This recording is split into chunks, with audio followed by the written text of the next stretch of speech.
திருமதி மரகத குமரவேல். மாண்புமிகு பேரவைத் தலைவர்களே, எனது மதுராந்தக தொகுதியில் கருங்குழி பேரூராட்சியில் 6வது வார்டில் 1981 மேல்நிலை நீர்த்தேக்க தொட்டி கட்டப்பட்டது. அது மிகவும் பழுதடைந்த நிலையில் உள்ளது. வார்டு 2, 3, 6 3 வார்டுகளிலும் பொதுமக்கள் தண்ணீர் குறைவாக கிடைக்கப் பெறுவதனால் அப்பகுதியில் அந்த நீர்த்தேக்க தொட்டி அகற்றி புதிதாக 1 லட்சம் கொள்ளளவு கொண்ட மேல்நிலை நீர்த்தேக்க தொட்டி அமைப்பதற்கு அரசு முன் வருமா என்று தங்களின் வாயிலாக அறிய விரும்புகின்றேன். மாண்புமிகு அமைச்சர். மாண்புமிகு பேரவைத் தலைவர்களே, 490 பேரூராட்சிகளிலும் எது முன்னுரிமை தண்டு கிட்டத்தட்ட 100 பேரூராட்சிகளில் சொந்த அந்த ஓன் சோர்ஸில் குடிதண்ணீர் அவர்களுக்கு விருத்தி செய்வதற்காக ஒவ்வொரு பேரூராட்சிக்கும் 20 கோடி 30 கோடி என்று பணம் கொடுத்து அந்த பணிகள் நடைபெற்று கொண்டிருக்கிறது. எனவே கருங்குழி பேரூராட்சியில் இப்போதுதான் சொல்லியிருக்கிறீர்கள், நிச்சயமாக அந்த மேல்நிலை நீர்க்க தொட்டி புதிதாக 1 லட்சம் கொள்ளளவு கொண்ட தொட்டி கட்டி தரப்படும் என்பதை தெரிவித்துக் கொள்கிறேன். இந்த ஆண்டே அதை செய்து தரவும் என்று சொல்லுங்கள். மாண்புமிகு உறுப்பினர் ஆனந்தன். மாண்புமிகு பேரவைத் தலைவர் அவர்களே, பல்லடம் பகுதியினுடைய நீண்ட நாள் கோரிக்கை பல்லடம் நகரத்தில் ஏற்படக்கூடிய அந்த போக்குவரத்து நெரிசலை தவிர்க்க வேண்டும் என்பது.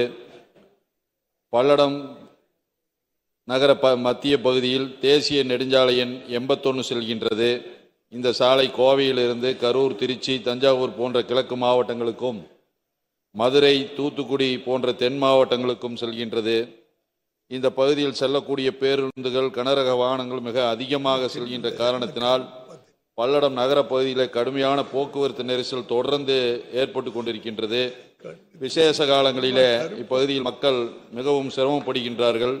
இந்த போக்குவரத்து நெரிசலை தவிர்க்கின்ற வகையில் கடந்த கால ஆட்சியில் முன்னாள் முதலமைச்சர் அண்ணன் எடப்பாடியாருடைய ஆட்சி காலத்தில் கோவை சாலையிலிருந்து காளிவேளாம்பட்டியிலிருந்து குங்குமம்பாளையம் வழியாக மாதப்பூர் வரை வெளிவட்ட சாலை அமைப்பதற்காக நிலம் எடுப்பதற்காக ரூபாய் 45 கோடி நிதி ஒதுக்கி அரசாணையும் வெளியிடப்பட்டது.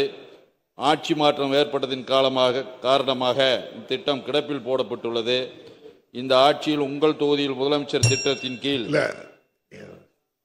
கேள்வி இப்படி 4 பக்கமா முடிங்க கோரிக்கை வைத்திருந்தேன். அந்த கோரிக்கையை ஏற்று மதிப்பீட்டு தொகை 195 கோடி என்றும். இதெல்லாம் அமைச்சர் சொல்லதே நீங்க சொல்றீங்க. நீங்க சுற்றுச்சாலை அமைக்கப்படுமா, இந்த வருஷத்திலே இதுக்கு அனுமதி அளித்ததெல்லாம் நீங்க என்ன சொல்றீங்கன்னு கேளுங்க.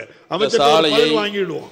இன்னொரு கேள்வி, அந்த பணிகளை விரைந்து செயலாற்றி பல்லட மக்களினுடைய நீண்ட நாள் கோரிக்கையை நிறைவேற்றி தருமாறு மாண்புமிகு அமைச்சர் அவர்களை தங்கள் வாயிலாக கேட்டுக்கொள்கின்றேன். மாண்புமிகு அமைச்சர். மாண்புமிகு பேரவைத் தலைவர் அவர்களை ஏற்கனவே ஒரு விரிவான பதில் சொல்லியிருக்கிறேன். பொதுவாக பல்லடம் என்பது ஒரு நெரிசலான பகுதி தான். ஏன்னா கரூர் டு கோவைக்கு வருகிற பெரும்பான்மையான வண்டிகள் அந்த பக்கம்தான் வரும், வேறு வழி இல்லை. திருச்சியிலேருந்து வருவ வண்டியாக இருந்தாலும் சரி, அந்த வண்டிகள்லாம் பல்லடத்தை கடந்து தான் போகும். மணிக்கணக்கில் நிற்கிற நிலைமை இருக்குது. அதெல்லாம் உணர்ந்து தான் நான் குறிப்பிட்டு சொன்னேன். ஏறத்தாழ 3 சாலைகள், தேசிய நெடுஞ்சாலை, மாவட்ட நெடுஞ்சாலைகள், இப்படிப்பட்ட ஓடிஆர் சாலைகளை இணைக்கிற ஒரு சாலை அமைத்தால் அது ரிங் ரோடாக அமையும். அதற்கு முக்கியத்துவம் கொடுத்து தான் நிலையெடுப்பு ஒரு பகுதியில் எடுத்துக்கொண்டிருக்கிறோம். விரிவான திட்ட அறிக்கை ஒரு பகுதியில் நடைபெற்று கொண்டிருக்கிறது. எனவே இந்த ஆண்டு நிதிநிலைக்கு ஏற்ப அந்த ரிங் ரோடு அமைவது என்பதிலே அரசுக்கும் ஒரு அவசியம் இருக்கிறது. அதனால் அதை கட்டாயம் முன்னுரிமை அளிக்கப்படும். மாண்புமிகு உறுப்பினர் எம்.எஸ். ஆனந்தம். மாண்புமிகு பேரவைத் தலைவர் அவர்களே, அதே போல பல்லடம் டு அவனாசி சாலை மங்களம் வழியாக மாநில நெடுஞ்சாலை போக்குவரத்து நெரிசல் அதிகமாக உள்ள சாலையாக இருக்கின்றது. கடந்த கால ஆட்சியில் இந்த சாலை விரிவுபடுத்தப்பட்டது.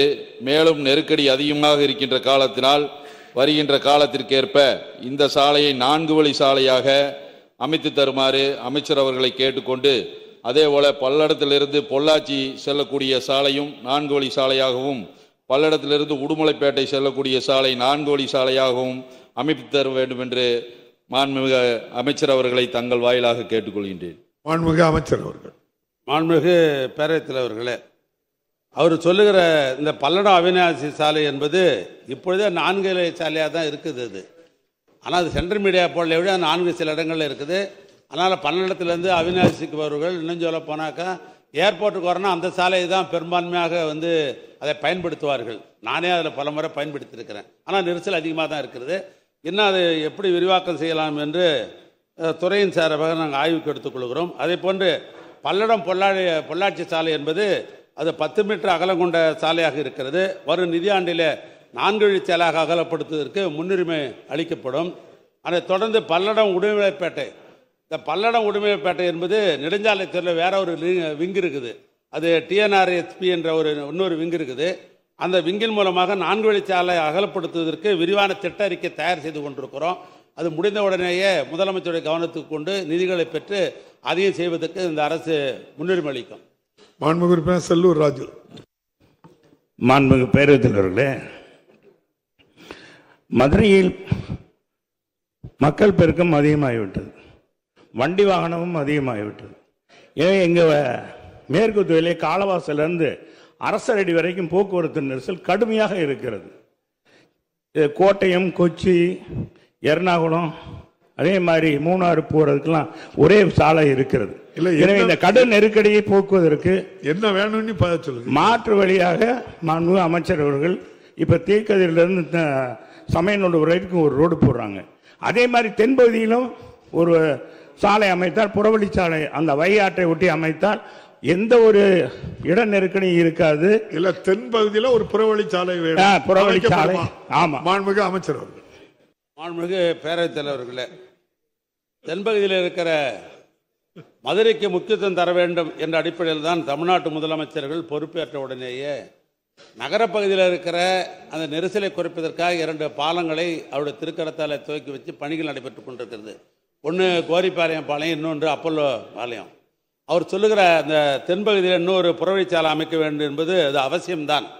ஆனால் அது சம்பந்தமாக துறையின் சார்பாக அது ஃபிட்டா என்பதை பார்ப்பதற்காக துறையில் ஆய்வில் இருக்கிறது. அது ஆய்வு முடிந்த உடனே முதலமைச்சர் கவனத்துக்கு கொண்டு நிலையெடுப்புக்கு வேண்டிய பணத்தை ஒதுக்கி அந்த பணிக்கு முக்கியத்துவம் தரப்படும். மாண்புமிகு உறுப்பினர் OS மணியன். மாண்புமிகு பேரவைத் தலைவர் அவர்களே, கிழக்கு கடற்கரை சாலை சென்னையிலிருந்து தூத்துக்குடி வரை போகிறது. நியாயமாக எனது தொகுதி வேதாரண்யத்தின் வழியாகத்தான் போயிருக்க வேண்டும். ஒரு அம்புக்குறியை போல அதை தவிர்த்துவிட்டு வேளாங்கண்ணியிலிருந்து திருத்துறைப்பூண்டியை நோக்கி போய்விட்டது. எனவே மாண்புமிகு அமைச்சர் அவர்கள் இதை நன்கு அறிவார்கள். அவர்களும் வந்து பார்த்திருக்கிறார்கள். உங்களுக்கு என்ன செய்யணும்? அதான் அவர்களும் வந்து பார்த்திருக்கிறார்கள். இல்ல, வேளாங்கண்ணி வழியா திருத்துறைப்பூண்டிக்கு போகணுமா? இல்ல வேதாரண்யம் வேணுமா? அது போறது போயிட்டு இப்போ ECR சாலைக்கு இடையாக வேதாரண்யம் முத்துப்பேட்டை வரை அந்த சாலையை இணைத்து தர முன் வருவார்களா என பேரவைத் தலைவர் வாயிலாக அறிய விரும்புகிறேன். மாண்புமிகு அமைச்சர். மாண்புமிகு பேரவைத் தலைவர்களே, நம்முடைய மூத்த சட்டமன்ற உறுப்பினர் OS மணியம் அவர்கள் சொல்லிருக்கிற கோரிக்கை ஒரு நியாயமான கோரிக்கையை கூட அவைகள். ஏன்னா சென்ற மாதம் மாண்பு முதலமைச்சர் நாகப்பட்டினத்திற்கு வருகை தந்தபோது நான் முதல் நாளே நான் வேதாரண்யத்துக்கு நானே நேரடியாக பார்த்தேன். ECR ரோடு என்பது நான் இந்த வேதாரண்யத்தை தள்ளிவிட்டு இன்னொரு பகுதியில் போய்விட்டது. அவர் கேட்கிற சாலையை நானே பயணித்தேன். அது நியாயமாக போடப்பட வேண்டியது தான். நான் துறையின் சார்பாக அன்றைக்கே நான் அவருக்கு அறிவுறுத்தியிருக்கிறேன். இந்த ஆண்டு எந்தெந்த பணிகளை எடுத்துக்கொள்ள முடியும், விரிவாக்கம் செய்கிற பொழுது நிலையெடுப்பும் செய்ய வேண்டிய ஒரு நிலை இருக்கிறது. ஆனால் அதிலிருந்து நிலைநிலைக்கு ஏற்ப அதற்கு முக்கியத்துவம் தரப்படும் கட்டாயம். மாண்புமிகு உறுப்பினர் உதயகுமார். மாண்புமிகு பேரவைத் தலைவர் அவர்களே, மூலக்கேள்விக்கு தொடர்பில்லை என்றாலும் மாண்புமிகு அமைச்சர் அவர்கள் இந்த பிரச்சனை குறித்து அறிவார்கள். தற்போது தமிழகம் முழுவதும் வெயிலின் தாக்கம் அதிகமாக இருக்கிறது. மதுரை மாவட்டத்தில் கூட நேற்று மாவட்ட ஆட்சித்தலைவர் அவர்கள் இது குறித்து ஆய்வுக் கூட்டம் நடத்தி 12 மணியிலிருந்து 3 மணி வரை வெளியே செல்ல வேண்டாம் என்று அறிவுறுத்தலாம் கொடுக்கப்பட்டிருக்கிறது. அனைத்து அரசியல் கட்சிகளின் சார்பில் நீர்மோர் கொடுத்து அந்த தாகத்தை தணிக்கின்ற வகையில் பல்வேறு நடவடிக்கை எடுக்கப்படுகிறது. குறிப்பாக தொழிலாளர்கள், அந்த உழைக்கின்ற தொழிலாளர்களுக்கு இந்த வெயில் தாக்கத்திலிருந்து, அதே போல் மாணவர்களுக்கு, இந்த பொதுமக்களுக்கு மாண்புமிகு அமைச்சர் அவர்கள் அரசின் சார்பில் இந்த தமிழகம் முழுவதும் இருக்கிற அந்த வெயில் தாக்கத்திலிருந்து மக்களை பாதுகாப்பதற்கு ஏதேனும் நடவடிக்கை எடுப்பதற்கு மாண்புமிகு அமைச்சர் அவர்கள் முன் வருவார்கள் என்பதை மாண்புமிகு பேரவைத் தலைவராக அறிய விரும்புகிறேன். மாண்புமிகு அமைச்சர். மாண்புமிகு பேரவைத் தலைவரே, இதுவரைக்கும் பேரிடர் என்று சொன்னால் மழை, வெள்ளம், புயலைத்தான் பேரிடராக நாம் இதுவரை அறிவித்திருந்தோம். நம்முடைய முதலமைச்சர் அவர்கள் வெயிலின் தாக்கத்தை பொறுத்து அதையும் இப்பொழுது பேரிடராக அறிவித்திருக்கிறார்கள். அதில் பாதிக்கப்பட்டவர்களுக்குரிய அந்த நிவாரணம் அரசாங்கம் வழங்கும். பொதுவாக இது வெயில் வருகிற நேரத்தில் நம்மை நாமே காப்பாற்றிக் கொள்ளக்கூடிய அந்த சூழ்நிலையை உருவாக்க வேண்டும். அதற்கு வேண்டிய அந்த சரியான உத்திகளை அரசாங்கம் சொல்லி இருக்கிறது. அந்த அடிப்படையில் மக்கள் அப்படி இருப்பார் என்று சொன்னால் வெயிலின் தாக்கத்தில் இருந்து நாம் தப்பித்துக் கொள்ள முடியும். முடிந்த அளவுக்கு அரசாங்கம் அவர்களுக்கு என்ன உதவி செய்ய முடியுமோ அந்த உதவிகளை அரசாங்கம் செய்யும். மாண்புமிகு உறுப்பினர் அருண்மொழி. அனைத்து இந்திய அண்ணா திராவிட முன்னேற்ற கழகத்தினுடைய பொதுச் செயலாளர், வருங்கால தமிழகத்தினுடைய முதலமைச்சர் மாண்புமிகு அண்ணன் எடப்பாடியார் அவர்களுக்கு வணக்கம். மாண்புமிகு பேரவைத் தலைவர் அவர்களே, என்னுடைய புவனகிரி தொகுதியில் சிதம்பரம் மின்கோட்டம் கீரப்பாளையத்தில் தற்போது ஆளில்லா துணை மின் நிலையம் ஒரு திறன் மின்மாற்றியுடன் இயங்கி வருகிறது. அதேபோல என்னுடைய புவனகிரி தொகுதியில் விருதாசலம் மின்கோட்டம் சிறுவர்பூரில் தற்போது ஆளில்லா துணை மின் நிலையம் ஒரு திறன் மின்மாற்றியுடன் இயங்கி வருகிறது. கீரப்பாளையம், சிறுவர்பூர் ஆகிய 2 இடங்களில் உள்ள ஆளில்லா துணை மின் நிலையங்களை தரம் உயர்த்தி ஆள் உள்ள 2 திறன் மின்மாற்றிகள் கொண்ட துணை மின் நிலையங்களாக அமைக்க மாண்புமிகு அமைச்சர் முன்வருவாரா என தங்கள் மூலம் கேட்டுக்கொள்கிறேன். மாண்புமிகு அமைச்சர். மாண்புமிகு பேரவைத் தலைவர்களே, ஏற்கனவே கடலூர் மாவட்டத்தில் 12 புதிய துணை மின் நிலையங்கள், அதில் 2 புதிய துணை மின் நிலையங்கள் புவனகிரி தொகுதிக்கும், ஒரு துணை மின் நிலையங்கள் தரம் உயர்த்துவதற்கும் மாண்புமிகு முதலமைச்சர்கள் அனுமதிகளை வழங்கியிருக்கின்றார். மாண்புமிகு உறுப்பினர் அவர்கள் குறிப்பிடுகின்ற பகுதிகளில் மின்பலனுடைய தேவைகளை கவனத்திலே கொண்டு தேவை ஏற்படக்கூடிய நேரங்களில் அரசு முன்னுரிமை கொடுக்கும் என்பதை மாண்புமிகு பேரவைத் தலைவர் தெரிவித்துக் கொள்கின்றேன். மாண்புமிகு உறுப்பினர் மொழிதேவர். மாண்புமிகு பேரவைத் தலைவர் அவர்களே, என்னுடைய புவனகிரி தொகுதியில் உள்ள உதவி மின் பொறியாளரின் சேத்தியாத்தோப்பு கிழக்கு பிரிவு அலுவலகம் சுமார் 10 கிலோமீட்டர் தொலைவில் உள்ள வளைமதை ஊராட்சியில் உள்ள இ-சேவை மையத்திலும், அதேபோல உதவி மின் பொறியாளரின் பூவுடையூர் பிரிவு அலுவலகம் பூவுடையூர் ஊராட்சி நூலக கட்டிடத்திலும் இயங்கி வருகிறது. 2 அலுவலகங்களையும் காலி செய்ய சொல்லி சம்பந்தப்பட்ட கிராம ஊராட்சிகள் வலியுறுத்தி வருவதால் சேத்தியாத்தோப்பு கிழக்கு பிரிவு அலுவலகத்தை எறும்பூர் துணை மின் நிலையத்திலும், பூவடையூர் பிரிவு அலுவலகத்தை பூவடூரில் துணை மின் நிலையத்திலும் இடவசதி இருப்பதால் புதிய அலுவலகம் கட்ட இந்த ஆண்டு அமைச்சர் முன்வருவாரா என்று தங்கள் மூலம் கேட்டுக்கொள்கிறேன். மாண்புமிகு அமைச்சர். மாண்புமிகு பேரவைத் தலைவர், அந்த 2 அலுவலகங்களுக்கும் துறையினுடைய அதிகாரிகளை அனுப்பி ஆய்வு செய்து வரக்கூடிய ஆண்டுகளில் முன்னுரிமை கண்டாயம் வழங்கப்பட்டு அதற்கான பணிகள் மேற்கொள்ளப்படும் என்பதை மாண்புமிகு பேரவைத் தலைவராக தெரிவித்துக் கொள்கின்றேன். மாண்புமிகு பேரவைத் தலைவர் அவர்களே, திருவண்ணாமலை மாவட்டம் போலூர் சட்டமன்ற தொகுதியிலே உள்ளடங்கியிருக்கிற பெரியகரம் கிராமத்தில் ஒரு துணை சுகாதார நிலையம் பழுதடைந்திருக்கிறது. மக்களுடைய நலன் கருதி உடனடியாக அதை சரி செய்து பயன்பாட்டிற்கு கொண்டு வரப்படுமா என தங்கள் மூலமாக அறிய விரும்புகிறேன். மாண்புமிகு அமைச்சர்.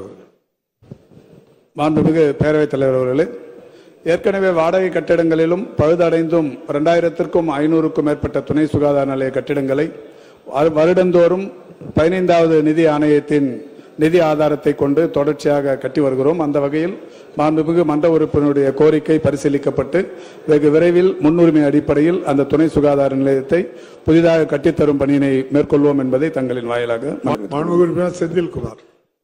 மாண்புமிகு பேரவைத் தலைவர்களே, கள்ளக்குறிச்சி மாவட்ட அரசு மருத்துவக் கல்லூரியில் பயிற்சி பெறுகிற மாணவர்களுக்கு கிராமப்புறங்களில் போய் அந்த சிகிச்சை செய்வதற்கும் மகப்பேறு மருத்துவமனைகளுக்கு சென்று அவர்களுக்கு நோயாளிகளை பார்வையிடுக்கிறதுக்கு, அதாவது அங்கே இருக்கிற மாணவர்களுக்குன்னு தனியாக ஒரு பேருந்து வசதி இருந்துச்சுன்னு சொன்னால் கொள்முதல் இது சுகாதாரத்தை சார்ந்து பேருந்து கொள்முதல் செய்து அந்த மாணவர்களுக்கு போக்குவரத்திற்கு சிரமம் இல்லாமல் ஏற்பாடு செய்யுமாறு மாண்புமிகு அமைச்சர் அவர்களை பேரவைத் தலைவர் வாயிலாக கேட்டார். மாண்புமிகு அமைச்சர். மாண்புமிகு பேரவைத் தலைவர் அவர்களே, நம்முடைய அந்த மாவட்டத்தின் பொறுப்பு அமைச்சர் மரியாதைக்குரிய அண்ணன் பொதுப்பணித்துறை அமைச்சர் அவர்களும் அந்த மாவட்டத்தின் சட்டமன்ற உறுப்பினர்களும் ஏற்கனவே இணைந்து சிஎஸ்ஆர் பங்களிப்போடு ஒரு வாகனத்தை பெற்றுத் தருவதற்கு நடவடிக்கை எடுத்து வருகிறார்கள். மிக விரைவில் அந்த வாகனம் அந்த மருத்துவமனைக்கு வரவிருக்கிறது என்பதை தங்களின் வாயிலாக தெரிவித்துக் கொள்கிறேன். மாண்புமிகு உறுப்பினர் தங்கமணி.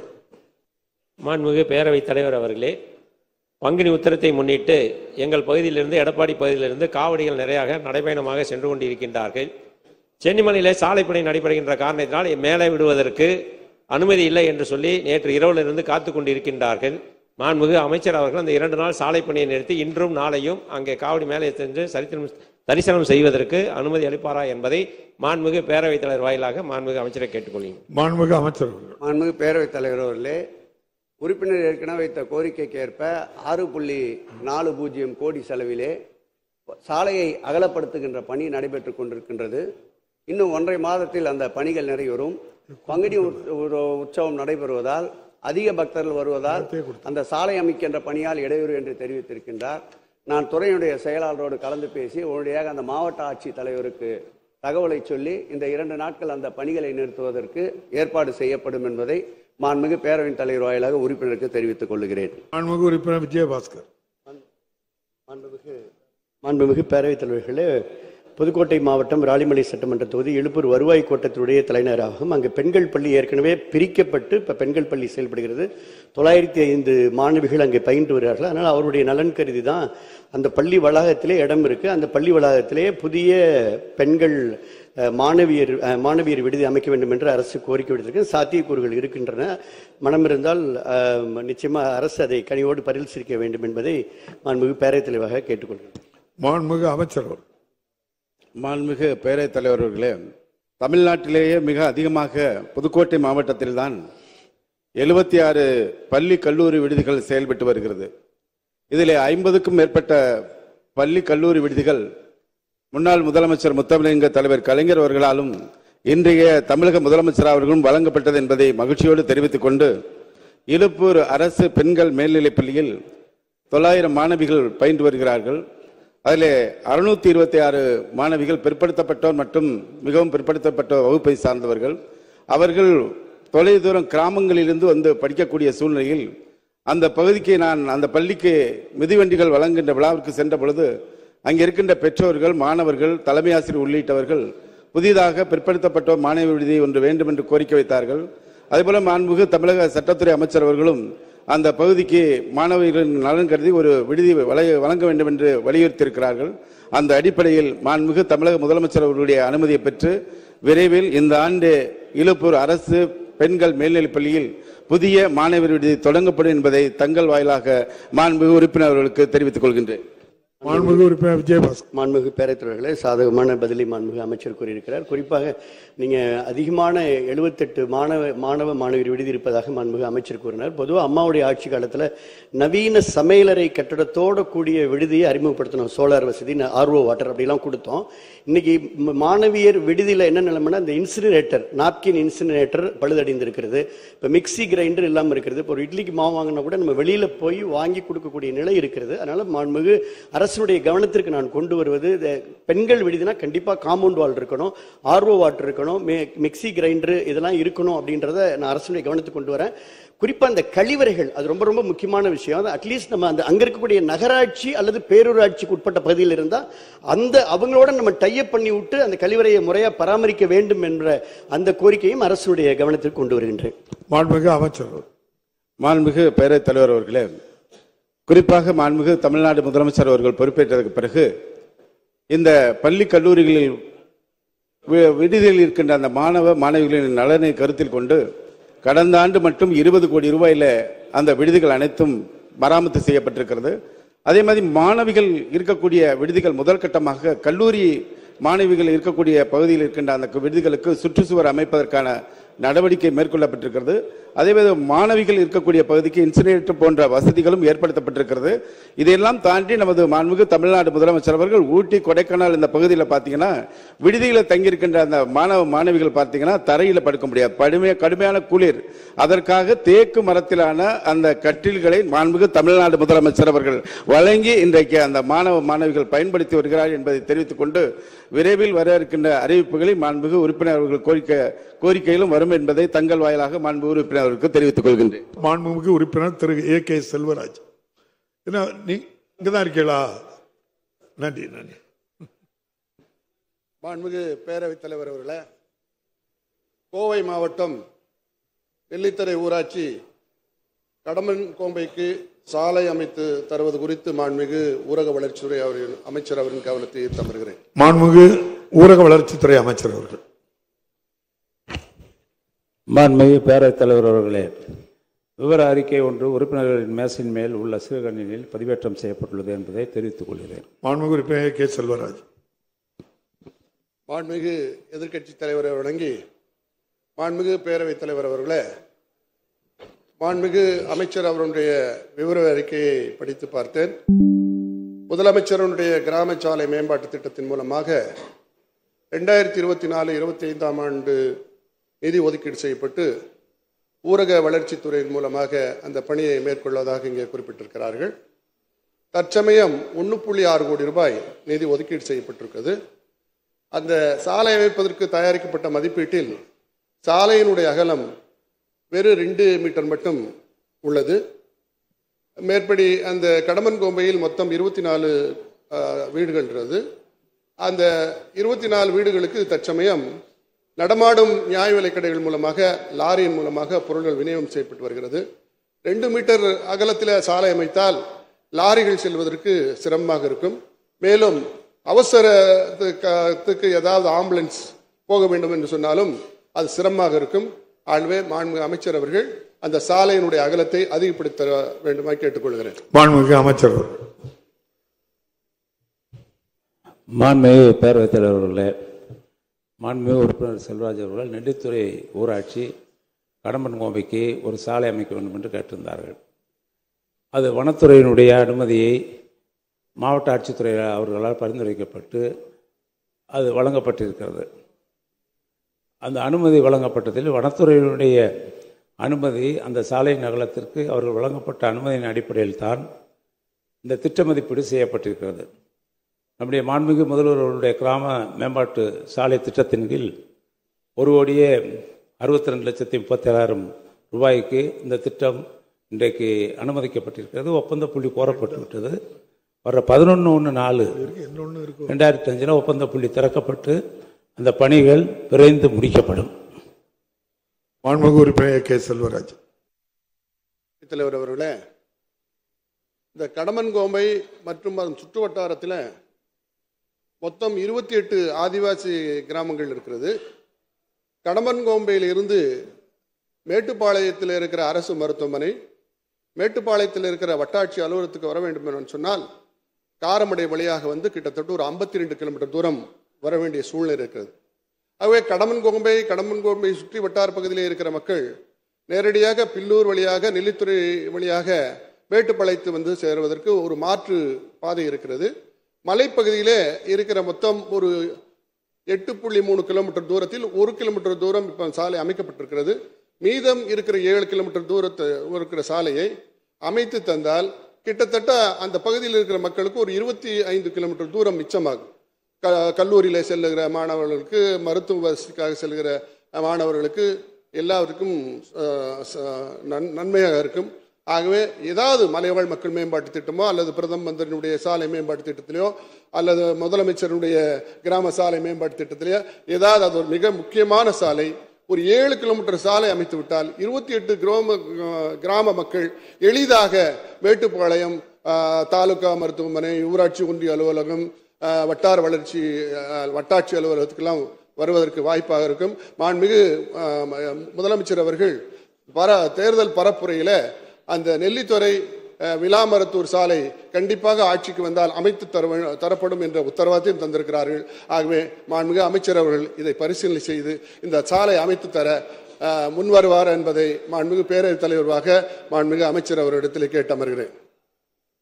மாண்புமிகு அமைச்சர். மாண்புமிகு பேரவைத் தலைவர் அவர்களே, மாண்புமிகு நம்முடைய முதலமைச்சர் அவர்கள் பொறுப்பேற்றதற்கு பின்னால் வனத்துறைக்கு உட்பட்ட மலைப்பகுதியில் இருக்கக்கூடிய கல்வராயன் மலையாக இருந்தாலும் இன்றைக்கு ஜவ்வாது மலையாக இருந்தாலும் இங்கே உறுப்பினர்கள் கேட்டுக்கொண்டதற்கிணங்க எல்லா கிராமங்களுக்கும் வனத்துறையினுடைய அனுமதியை பெற்று சாலைகள் முழு அளவிலே முழு வீச்சிலே இப்பொழுது அமைக்கப்பட்டு வருகிறது. ஜவ்வாது மலையில் எல்லா பகுதிக்குமே நந்தகுமார் அவர்கள் கேட்ட சாலைகள் அத்துணையும் அமைக்கப்பட்டிருக்கிறது. ஜவ்வாது மலையில் இப்போ கல்வராயன் மலையிலையும் இப்போ 65 கிலோமீட்டர் கேட்டிருக்காங்க. உதயசூரியன் கேட்டிருக்காரு. அதற்கும் இன்றைக்கு 60 கிலோமீட்டர் சாலைகள் அமைப்பதற்காக எங்களுடைய முதலமைச்சர் கிராம சாலை திட்டத்தின் மூலமாக, மேம்பாட்டு திட்டத்தின் மூலமாக அந்த சாலைகளை அமைப்பதற்கு மாண்புமிகு முதல்வர்கள் இன்றைக்கு உத்தரவிட்டிருக்கிறார்கள். ஆக மலைப்பகுதிகளெல்லாம் இருக்கக்கூடிய வனத்துறையினுடைய அனுமதியை பெற்று சாலை அமைக்கின்ற பணியில் இந்த அரசு, முதல்வருடைய அரசு மிக விரைவாக, நீங்கள் பார்த்தீங்கன்னா நம்முடைய மாவட்ட ஆட்சித்தலைவருடைய கருத்துரு வந்த உடனே வனத்துறைக்கு போய் 1 மாதத்திற்குள் அனுமதி பெற்றிருக்கிறோம். இப்போ உடனே சாலை அமைக்கிறதுக்கு நிதி ஒதுக்கி இந்த மாதம் வேலை ஆரம்பிக்க போகிறோம். இதுதான் நம்முடைய முதல்வருடைய அரசு என்பதை நான் இந்த நேரத்திலே மகிழ்ச்சியோடு தெரிவித்துக் கொள்ள விரும்புகிறேன். மாண்புமிகு வனத்துறை அமைச்சர். மாண்புமிகு பேரவைத் தலைவர் அவர்களே, மாண்புமிகு முதலமைச்சரோட உத்தரவின்படி இந்த அறிவிப்பிலேயே அறிவித்திருக்கிறோம். இந்த சாலைகளை செப்பனிடுவதற்காக 500 கிலோமீட்டர் சாலைகளை செப்பனிட 250 கோடி ரூபாயை நிதி நம்முடைய முதலமைச்சர் அவர்கள் ஒதுக்கி இந்த வனத்துறையின் மூலமாக ஒதுக்கப்பட்டிருக்கிறது. ஆகவே நம்முடைய அமைச்சர் அவர்கள் சொன்னதைப் போல இந்த வனத்துறை சாலைகள் அவைகளை பழுதுபார்ப்பதற்காகவும் புதிய சாலைகள் உருவாக்குவதற்காகவும் இந்த துறை நடவடிக்கைகளை எடுத்துக்கொண்டிருக்கிறது என்பதை மாண்புமிகு உறுப்பினர் அவர்களுக்கு தெரிவித்தார்.